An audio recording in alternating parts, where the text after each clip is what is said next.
हाय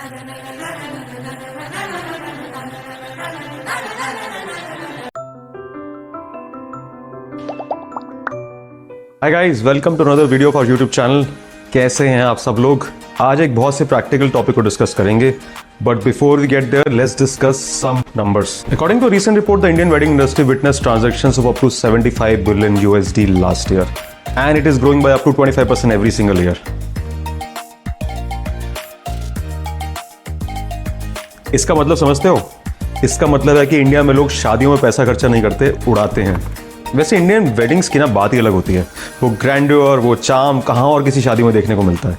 लेकिन ऐसी शादी प्लान करने के लिए बहुत मेहनत लगती है और बहुत सारा काम लगता है। अगर आपको मेन की फैक्टर्स के बारे में नहीं पता तो इस वीडियो से पता चल जाएगा। नाउ नंबर 1, छोटी हो या बड़ी, शादी का सबसे इंपॉर्टेंट पार्ट होता है वेन्यू।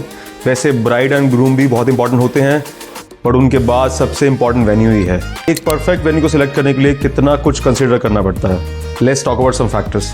सबसे पहले तो वेन्यू की अवेलेबिलिटी देखोगे और उसके लिए एटलीस्ट 10 to 12 मंथ्स पहले बुकिंग करनी पड़ेगी।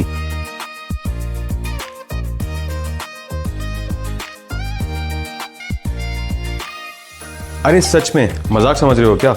वेडिंग वेन्यूज एक्चुअली 1 साल पहले से बुक हो जाते हैं, इसलिए टाइम से वेन्यू सिलेक्ट करना, उसे बुक करना बहुत इंपॉर्टेंट है। अब बात करते हैं बजट की, क्योंकि इसके बिना तो देश भी आगे नहीं बढ़ता। हर वेडिंग का एक फिक्स बजट होता है और अगर नहीं है तो होना चाहिए।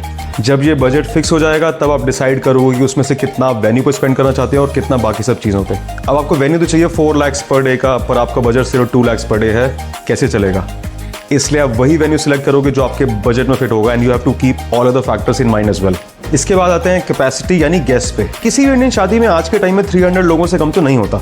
जब तक पूरे रिलेटिव्स रिश्तेदार नहीं आ जाते तब तक शादी कैसे होगी? इसलिए ये चेक करना जरूरी है कि वेन्यू आपके सारे गेस्ट को होस्ट कर सकता है या नहीं, और ये सारे गेस्ट वेन्यू तक इजीली आ सकते हैं या accessibility could be a problem.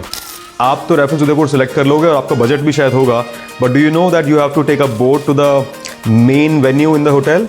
Will all your guest be comfortable doing that? You have to think about all this things. अरे हाँ, एक बहुत इंपॉर्टेंट पॉइंट तो रह गया, रूल्स। अब हर वेन्यू के अपने रूल्स एंड रेगुलेशंस होते हैं, तो ये भी देख लेना कि आपको उनको फॉलो कर सकते हो या नहीं। मान लो आपको करनी है full cocktail night for your grand Punjabi wedding, लेकिन वेन्यू में लिकर सर्व करना अलाउड ही नहीं है।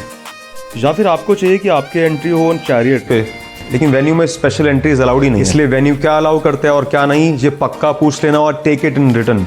अब जब इतना पैसा खर्च कर ही रही हो वेन्यू पे, तो उसकी सराउंडिंग्स भी जरूर चेक कर लेना, क्योंकि एस्थेटिकली प्लीजिंग वेन्यू पे शादी करना इंपॉर्टेंट है, पर उसकी सराउंडिंग्स कैसी आपको नहीं पता। वैसे सही भी है, क्योंकि इतना अजीब लगेगा आप अपने संगीत पे कपल परफॉर्मेंस दे रहे हो और वेन्यू के पीछे से ट्रेन निकल रही हो। और प्रैक्टिकल रीजंस के लिए भी सराउंडिंग्स चेक करना बहुत इंपॉर्टेंट है। अगर आपका वेन्यू एक रेजिडेंशियल एरिया में है तो चांसेस हैं कि उसमें लेट नाइट म्यूजिक प्ले करना अलाउड नहीं होगा, और लाउड म्यूजिक के बिना कहाँ होती है इंडिया में वेडिंग्स, वो फील ही नहीं आती। इसलिए आसपास के एरिया चेक करना सुपर इंपॉर्टेंट है। अब आते हैं फूड पर। A lot of venues will have specially 5 stars serving both veg and non veg. And अगर आप एक स्टॉन्च जैन फैमिली हैं तो फिर शायद आपके गेस्ट नाराज होकर चले जाएंगे। और let's say you booked a really elaborate venue that has some great menu to offer, but they may not let you add even a dessert from outside. तब क्या? तो make a detailed list of your requirements and then go to the venue. बस यही कुछ चीज़ें जिनका ध्यान रखना बहुत इंपॉर्टेंट है while selecting a wedding venue. I know कि events और weddings plan करना कितना intimidating हो सकता है. That's why at Eventify we want to bring to you a lot of good content that can help you learn from basics to the pro level. अगर आपको लगता है कुछ मिस हो गया है तो please let us know. We'll see you in the next video. Do share and subscribe.